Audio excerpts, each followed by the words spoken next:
خوش آمدید ناظرین، میں اسد اللہ خان ہوں۔ تمام تر جتن کر لینے اور ایڑی چوٹی کا زور لگا لینے کے باوجود وقت اگر گھوم پھر کر وہیں آن کھڑا ہو تو کیا کیا جائے؟ میڈیا مہم چلائی گئی، صحت کی خرابی کا ڈھنڈورا پیٹا گیا، میڈیکل بورڈز کو مسترد کر کے اسپتال نہ جانے اور علاج نہ کروانے کی ضد کی گئی، ٹویٹر پر منظم مہم بھی چلائی گئی، خدا نہ خواستہ ناگہانی وقوع پذیر ہو جانے کی صورت میں پرچہ کٹوانے کی دھمکی دی گئی اور نہ جانے کیا کیا کچھ کیا گیا۔ حکمت عملی نے کام کیا، ضمانت ہو گئی، 6 ہفتے کا وقت مل بھی گیا، گزر بھی گیا، اور اب اس کہانی کا خلاصہ یہ ہے کہ نواز شریف صاحب دوبارہ جیل میں ہیں۔ سوال یہ ہے کہ اب دوبارہ رہائی کے حصول کا راستہ کیا ہے اور امکانات کتنے ہیں؟ نواز شریف صاحب کو تنازع پر رہائی کی درخواست لے کر دوبارہ اسلام آباد ہائی کورٹ جانا ہوگا۔ سوال اٹھے گا کہ پہلے اسی بنیاد پر آپ کی درخواست مسترد ہو چکی، اب تازہ میڈیکل رپورٹس پہلی درخواست سنے جانے کے وقت کی میڈیکل رپورٹ سے کیسے مختلف ہیں؟ اب مسئلہ یہ ہے کہ طبیعت کی جو خرابی پہلے دکھائی اور بتائی گئی تھی، اس سے بڑھ کر اب کیا بتایا جائے گا؟ نہ تو سٹنٹس کی تعداد 7 سے بڑھائی جا سکتی ہے، نہ بائی پاس ہونے کی تعداد 2 سے بڑھا کر 4 کی جا سکتی ہے، نہ میڈیکل ہسٹری کو تبدیل کیا جا سکتا ہے۔ پھر خواجہ حارث صاحب ماضی سے مختلف نتیجہ حاصل کرنے کے لیے عدالت کو کیا مختلف دکھائیں گے؟ نواز شریف صاحب کے ساتھ ایک اور مسئلہ یہ درپیش ہے کہ انہیں انہی میڈیکل بورڈز پر دوبارہ انحصار کرنا ہوگا جو پنجاب حکومت تشکیل دے گی، انہی ڈاکٹر سے معائنہ کرانا ہوگا جن سے علاج کرانے کو وہ تیار نہیں تھے۔ اور اعتزاز احسن صاحب کی رائے یہ ہے کہ جس فیملی کے 5 ممبرز پہلے ہی اشتہاری ہوں، اس فیملی کا کانٹیکٹ دیکھتے ہوئے بھی اس کو باہر جانے کی اجازت ملنا مشکل دکھائی دیتا ہے۔ اب درخواست ضمانت مسترد کرتے ہوئے اسلام آباد ہائی کورٹ نے جو وجوہات بیان کی تھیں وہ تو اب بھی لاگو ہوتی ہیں، تو طبی بنیادوں پر رہائی کا اب سکوپ کیا ہے؟ یہی ہم پروگرام کے پہلے حصے میں بات کریں گے۔ اسی پر ہمارے ساتھ بیرسٹر علی ظفر صاحب موجود ہیں، ارشاد عارف صاحب موجود ہیں، میں خوش آمدید۔ بیرسٹر علی ظفر صاحب، سب سے پہلے تو سر یہ بتائیے کہ اس وقت اسلام آباد ہائی کورٹ کے سامنے اگر نواز شریف صاحب جاتے ہیں تو کیا مختلف ہوگا؟ صورتحال میں کیا تبدیلی ہوگی؟ جو پہلے درخواست گئی تھی اور جو پہلے میڈیکل بورڈ بیٹھا تھا اور جو پہلے رپورٹس دکھائی گئی تھیں، وہ جو سپریم کورٹ میں بھی ڈسکس ہوئی تھیں، نواز شریف صاحب کی صحت طبیعت تو شاید اس کے بارے میں میڈیکل بورڈز آج بھی بیٹھے ہیں تو وہی ہسٹری جو ان کی پہلے دکھائی گئی تھی وہی اب بھی سامنے آئے گی، تو ایسے میں کتنی امید نواز شریف صاحب اور ان کے وکلاء کر سکتے ہیں اسلام آباد ہائی کورٹ سے؟ جی دیکھیں، میری نظر میں ایک بار چونکہ انہوں نے اپنی ساری جو ریمیڈیز تھیں میڈیکل گراؤنڈز پہ وہ ایک طرح سے ایگزاسٹ کر لیں، ختم کر لیں۔ انہوں نے پہلے ہائی کورٹ سے، پھر سپریم کورٹ سے، پھر اس کے بعد سپریم کورٹ نے جب ٹائم دیا اس کے ختم ہونے کے بعد، پھر بحث کرنے کے بعد سپریم کورٹ نے جب فائنلی مسترد کر دیا تو یہ ایک حتمی فیصلہ ہوتا ہے۔ اس کے بعد مجھے نہیں لگتا کہ میڈیکل گراؤنڈ پہ کوئی کسی قسم کی بیل کی چانس ہے، لیکن جو ایک ان کے پاس آپشن ہے اب رہ گئی نواز شریف صاحب کے پاس، وہ یہی ہے، اور وہ میرا خیال ہے ہر سٹیزن کے پاس وہ آپشن ہے، اور وہ یہ ہے کہ وہ جو مین کیس ہے اس کا فیصلہ کرا لیں، اپیل جو ان کی ہے میرٹس پہ جو فائل کی ہوئی ہے انہوں نے نیب کورٹ کی ججمنٹ کے خلاف، فیصلے کے خلاف، وہ اس کے اوپر فیصلہ کرا لیں۔ اس میں اگر وہ بری ہو جاتے ہیں تو جی مین جو اپیل ہے، کیونکہ یہ اب بیل کرنا میڈیکل گراؤنڈ پہ یا کسی اور گراؤنڈ پہ یہ بڑا مشکل دکھائی دیتا ہے۔ علی ظفر صاحب، ارشاد عارف بول رہا ہوں، یہ فرمائیں کہ وہ دوبارہ اس مین جو اپیل ہے اور میرٹ پہ جانے کی بجائے دوبارہ ہائی کورٹ میں اپیل کر سکتے ہیں؟ کوئی یہ آپشن ان کے پاس ہے؟ جو ایک کنفیوژن ہے، میرا تو خیال ہے کہ وہ جا ہی نہیں سکتے۔ نہیں، وہ جو مین اپیلیں ان کی ہوئی ہیں وہ تو شاید جون میں سماعت کے لیے مقرر بھی ہوگی، جو مین اپیلیں ہیں جس کا علی ظفر صاحب ذکر کر رہے ہیں۔ جی میں مین اپیل کی بات کر رہا ہوں، جو فیصلہ جو نیب کورٹ نے جس میں سزا دی تھی اس فیصلے کے خلاف جو مین اپیل ہے، یہ تو بیل کے معاملے تھے نا، یہ تو سائیڈ کے معاملے ہوتے ہیں۔ یہ اب جہاں تک بیل کا تعلق ہے، میرا خیال ہے ضمانت کا تعلق ہے، وہ اب کہانی شاید ختم ہوتی نظر آ رہی ہے۔ اب مین اپیل جو ہے تو علی ظفر صاحب اگر مین اپیلوں پر جاتے ہیں ہائی کورٹ نے، اگر آپ کو لگتا ہے کہ صرف یہی راستہ بچا ہے مین اپیلوں کا، تو یہ تو بہت طویل راستہ نہیں ہے رہائی کے لیے؟ اگر نواز شریف صاحب کو اگر اس میں رہائی ملتی بھی ہے تو ایک طویل سفر اختیار کرنا ہوگا، کیونکہ مین اپیلوں کے لیے پورے ایک مرحلے سے گزرنا پڑتا ہے۔ یہ 2-3 مہینے کے اندر، 4 مہینے، 5 مہینے یا 6 مہینے کے اندر بھی بعض اوقات ایسا نہیں لگتا کہ مین اپیلیں نمٹائی جا سکیں۔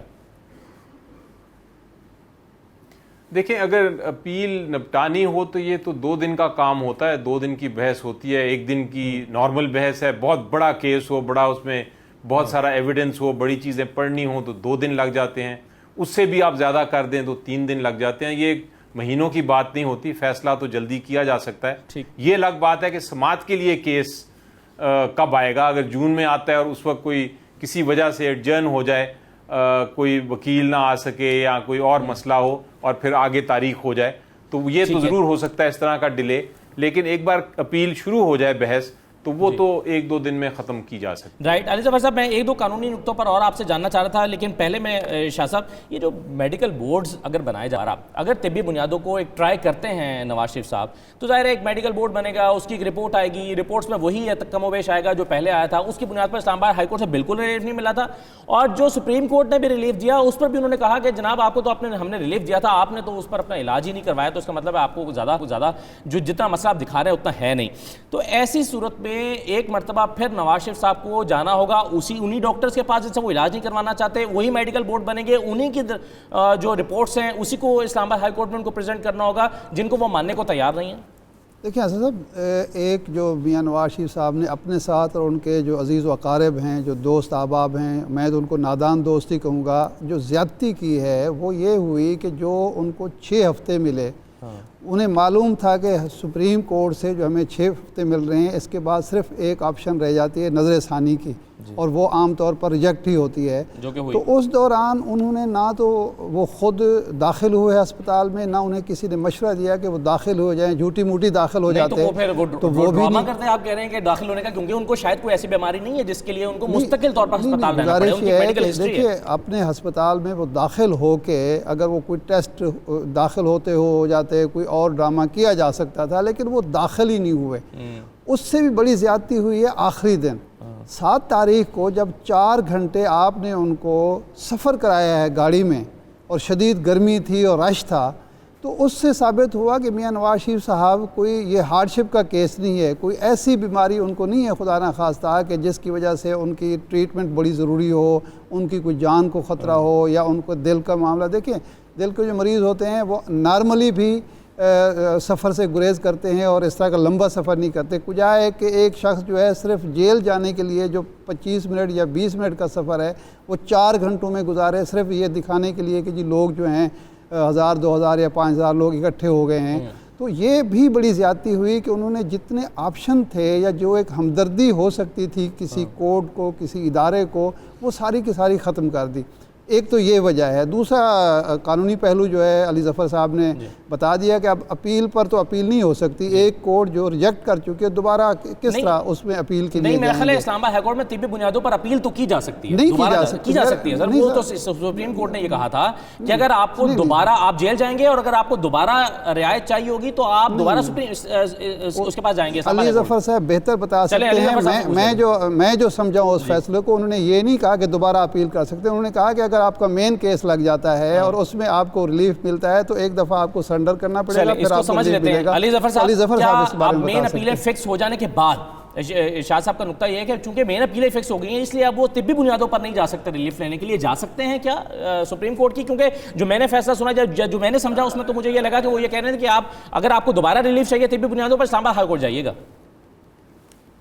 جی دیکھیں, اگر کوئی نئی ایسی بیماری آ جاتی ہے جو پہلے میڈیکل رپورٹس میں نہیں تھی اور ایک نئی ایک گراؤنڈ بنتی ہے تو پھر تو آپ جا سکتے ہیں دوبارہ.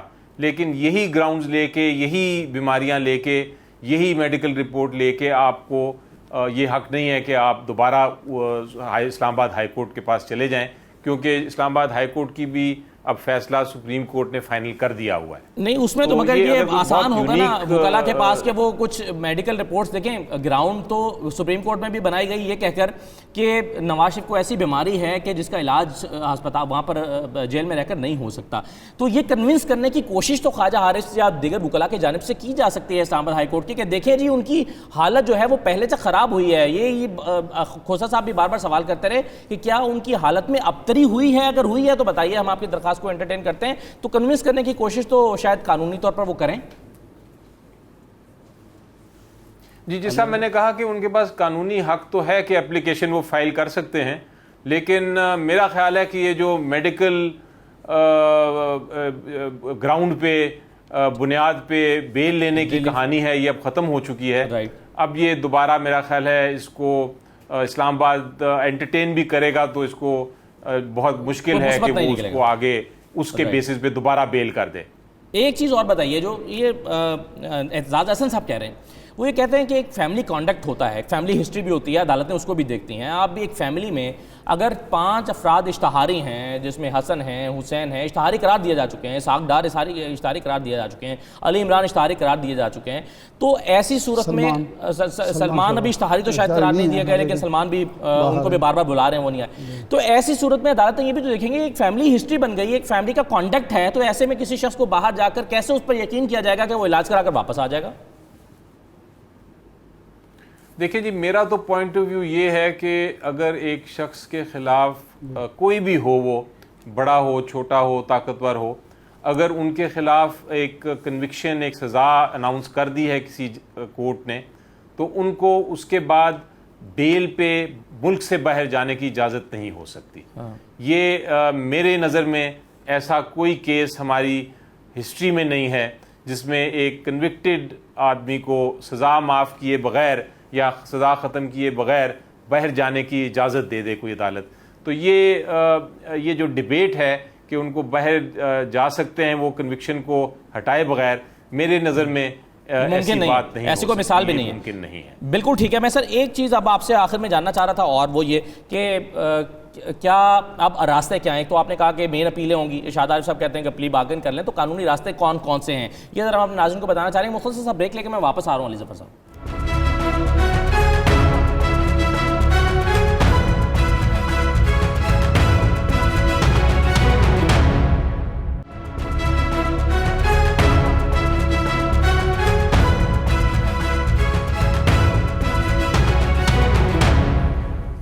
دوبارہ خوش آمدید. ہم بات کریں نواز شریف صاحب کے پاس اب رہائی کے لیے قانونی راستے کیا ہیں اور امکانات کتنے ہیں, اس پر علی ظفر صاحب نے کہا کہ اب مین اپیلوں کے علاوہ کوئی راستہ دکھائی نہیں دیتا. میں اس پر علی ظفر صاحب ایک اور چیز آپ سے جاننا چاہتا ہوں, میں بریک پر جانے سے پہلے بھی کہہ کر گیا تھا کہ آپ کو نواز شریف صاحب کی رہائی کے لیے راستے جو مختلف نظر آتے ہیں, آپ نے کہا کہ مین اپیلیں ہیں, ارشاد عارف صاحب اکثر پروگرام میں بات کرتے ہیں, وہ یہ کہتے ہیں کہ پلی بارگن ہو سکتی ہے, تو کون کون سے راستے طبی بنیادوں پر آپ کو لگتا ہے کہ اس میں سبسٹنس نہیں ہے ان کی درخواست اگر ہوگی, تو قانونی آپشنز ہیں کیا کیا نواز شریف صاحب کے لیے اگر وہ جیل سے نکلنا چاہتے ہیں؟ ایک تو یہ ہے کہ اپیل کو میرٹس پہ فیصلہ کر لیں اور عدالت کو جو ہائی کورٹ ہے اس کو یہ ثابت کر دیں کہ نچلی عدالت کا فیصلہ غلط تھا اور انہوں نے کوئی جرم نہیں کیا, تو عدالت پھر ان کی اگر بات مان لیتی ہے تو وہ سینٹنس جو ہے, جو سزا ہے وہ سیٹ اسائڈ کر کے اس کو ہٹا کے تو ان کو بری کر سکتی ہے. دوسرا طریقہ ہے سیکشن 25, ایک 25 سیکشن ہے نیب کے قانون کا, وہ یہ کہتا ہے کہ اگر نیب چیئرمین فیصلہ کریں کہ ایک اماؤنٹ, ایک پیسہ واپس کرنے کو آمادہ ہیں نواز شریف صاحب, جو نیب چیئرمین جو ڈٹرمن کرتے ہیں, جس کا فیصلہ کرتے ہیں کہ کتنا پیسہ واپس ہونا چاہیے, اور اس کے بعد وہ عدالت سے رجوع کرتے ہیں, ہائی کورٹ کے پاس ایک اپلیکیشن دیتے ہیں اور کہتے ہیں کہ مجھے یہ منظور ہے پلی بارگین, اور ہائی کورٹ بھی اس کو مان جاتے ہیں, تو پھر ایک ان کے پاس آپشن ہے کہ وہ پیسہ دے کے پلی بارگین کر کے تو وہ اپنے آپ کو رہا کرا لیں. یہ دو ہی آپشن ہیں, ان دونوں کے علاوہ اور کوئی طریقہ کار نہیں ہے. رائٹ. اب اس میں سے بھی جو دوسرا آپشن ہے ارشاد عارف صاحب, وہ پلی بارگن کا, جب ہم نون لیگ کے لوگوں سے پوچھتے ہیں تو وہ کہتے ہیں سوال ہی پیدا نہیں ہوتا کس بات کی پلی بارگن, کون سا ہم نے جرم کیا ہے, بتائے تو صحیح کتنے پیسوں کی منی لانڈرنگ کی گئی ہے, کس بنیاد پر, کون سا پیمانہ ہوگا جس کے بنیاد پر آپ منی لانڈرنگ کریں گے, تو اس آپشن کو تو وہ ویسے ہی رد کر دیتے ہیں, تو آپشن پھر بچا ایک. اب اس کے سیاسی پہلو کیا ہیں؟ اگر نواز شریف صاحب جیل میں رہتے ہیں, مریم ایک تحریک چلائیں گی, کس طرح سے آپ دیکھتے ہیں آنے والے کم از کم چند مہینے؟ تو ایسا نہیں لگتا کہ نواز شریف صاحب, کیونکہ یہ بھی بات ہو گئی کہ سبسٹنس نہیں ہے ان کی اس درخواست میں جو ممکنہ طور پر وہ اسلام آباد ہائی کورٹ میں کریں گے, جو آپ کہہ رہے ہیں کہ وہ کریں گے ہی نہیں. دیکھیے, جب ہم یہ بات کرتے ہیں نا کہ پلی بارگن کی ایک ہے ان کے پاس آپشن, وہ کوئی ان کی دشمنی میں نہیں کرتے. دیکھیں, میاں نواز شریف صاحب کی جو صحت ہے وہ اجازت نہیں دیتی کہ وہ ہسپتال وہاں جیل میں بیٹھے رہیں. ان کے پیچھے جو ان کے ہواری ہیں یا ان کے جو ساتھی ہیں وہ آپس میں تقسیم ہیں. ایک گروپ جو بڑا گروپ ہے وہ کہتا ہے کہ جناب یہ لڑائی جھگڑا جو آپ کا خاندان کا معاملہ ہے, حکومت کے ساتھ ہے یا اداروں کے ساتھ ہے, آپ نے کرپشن کی ہے, آپ نے نہیں کی, یہ آپ کا معاملہ ہے, ہمیں کس چیز کی سزا مل رہی ہے کہ ہم اپنی سیاست ختم کر دیں, ہم ملک کے مفاد کو بالکل آپ کی وجہ سے پیچھے رکھ لیں اور مستقبل کے جو امکانات ہیں ان سے دستبردار ہو جائیں.